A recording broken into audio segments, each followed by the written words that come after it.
Shalom Ouvracha. Cette semaine, en lisant la Parashat Bo, nous aurons le récit des 3 dernières plaies, celles qui conduiront à la sortie d'Égypte que nous célébrerons le soir de Pessah, avec le Seder, où nous évoquerons tous ces événements que nous sommes en train de décliner pendant ces premières semaines du livre de Shemot. Pour commencer, le soir de Pessah, l'aliment central, principal, ce sera la matzah. Et à ce propos, on peut commencer par l'histoire de Rabbi Levi Yitzhak de Berditchev, qui était un grand défenseur du peuple juif et qui a voulu montrer à Kadosh Baruch Hu quelle était la sincérité du peuple juif. Il a réuni ses élèves quelques instants avant le début de la fête et il leur a dit « Je voudrais que vous m'ameniez des rouleaux de soie ». Alors que c'était un produit qui était contrôlé par le tsar, il était interdit de l'importer, mais il y avait une grande contrebande, il y avait des gardes qui surveillaient, on risquait la prison, mais malgré tout, les élèves sont partis et ils sont vite revenus avec des rouleaux de cette marchandise interdite. Et il leur a dit, maintenant j'ai une autre mission à vous confier. Alors que dans quelques heures, ça va être la fête de Pessah, nous sommes déjà en début d'après-midi, je voudrais que vous m'ameniez du Hametz. Allez vite me chercher du Hametz qui vienne d'une maison juive. Les élèves ont été étonnés, mais ils ont couru partout et ils sont revenus bredouilles en disant « Maître, nous sommes désolés, dans aucune maison juive, nous n'avons pu trouver la moindre trace de Hametz.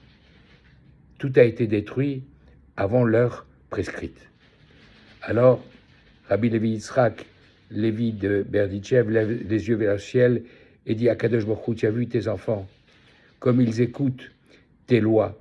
Tu n'as aucune armée ici-bas, tu n'as aucun contrôleur, tu n'as pas de prison. Et pourtant, tes ordres, ils les écoutent et les exécutent fidèlement, avec ferveur. Alors que le tsar a des gardes, a des soldats, a des prisons, mais malgré tout, s'il s'agit de faire de la contrebande, alors ils sont prêts à prendre des risques. Et voilà la différence entre la force de la loi que toi, tu imposes à tes enfants et les lois humaines avec lesquelles les gens peuvent quelquefois s'arranger. Alors, à partir de là, on peut comprendre quel est le déroulé des dernières plaies qui sont dans cette paracha.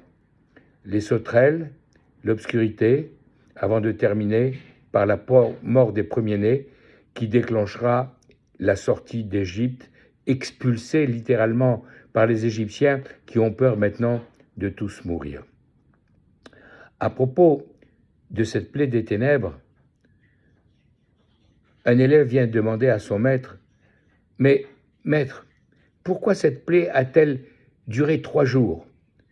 Et le maître lui répond « Non, si tu regardes bien les versets, tu verras qu'il y a eu 2 phases de 3 jours et un 7e jour, car toutes les plaies ont duré 1 semaine complète après 3 semaines d'avertissement. » Et effectivement, pendant la première période, on a dit que chaque homme ne pouvait plus voir son prochain tellement l'obscurité était épaisse. Et puis, il y a eu une 2e période de 3 jours pendant lesquels les gens avaient peur de se déplacer et donc rester assis à leur place. En fait, si tu m'interroges par rapport à cette obscurité, je vais te demander quelque chose. Tiens, regarde par la fenêtre, au travers de cette vitre. Qu'est-ce que tu vois ? Je vois dans la rue un paysan qui est en train de tirer sa charrette. Très bien. Et il l'amène maintenant dans la pièce où il y a un miroir et lui dit « Et là, regarde, qu'est-ce que tu vois dans cette glace ?» Il dit « Là, c'est un miroir, je me vois moi. » Il dit « Tu sais quelle est la différence ? Dans les 2 cas, il y a une plaque de verre. Mais la différence, c'est que pour le miroir, on a mis une pellicule de métal argenté. Et ça empêche de voir ce qu'il y a de l'autre côté. Quand il y avait la simple vitre, tu étais capable de voir ton prochain, le paysan qui était dans la rue. Quand tu te mets devant le miroir à cause de cette pellicule d'argent, tu n'es plus capable que de te voir toi-même. C'est exactement ce qui s'est passé. Pendant les 3 premiers jours, chacun était tellement abruti par toutes ces années d'esclavage qu'ils étaient incapables de voir leur prochain. Et à cause de cette obscurité dans laquelle ils étaient centrés sur leurs besoins personnels, sur leur ego, pendant les 3 jours suivants, on leur a montré qu'ainsi ils étaient incapables de bouger, incapables de se déplacer, incapables de sortir de cette prison constituée par Mitzrayim, cette étroitesse, ces contraintes, ces liens. Et c'est la raison pour laquelle, après cette plaie et avant d'arriver à la plaie de Makat Bechorot, la mort des premiers-nés, Akadosh Baruch Hu leur demande de briser les idoles mentales, puisque dans cette Égypte-là, et justement en ce mois de Nissan qui vient de commencer, le signe zodiacal, qui correspond d'ailleurs à l'idole principale de l'Égypte, c'est le bélier. Et il leur demande, le 10 du mois de Nissan, d'aller chacun prendre, chaque famille, un agneau, qu'on va garder visible pendant 4 jours attaché au pied de son lit, de manière que l'Égyptien va dire, mais Juif, qu'est-ce que tu fais avec cet agneau?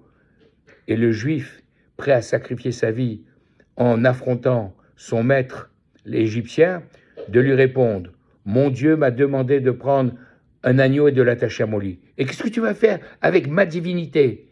Il m'a demandé de le prendre parce que, après 4 jours, le 14 Nissan, nous devrons le sacrifier. Quoi? Tu vas sacrifier mon idole? Et les textes de nous dire que les dents des Égyptiens vont grincer, mais qu'ils n'oseront pas bouger, ils ne pourront rien faire.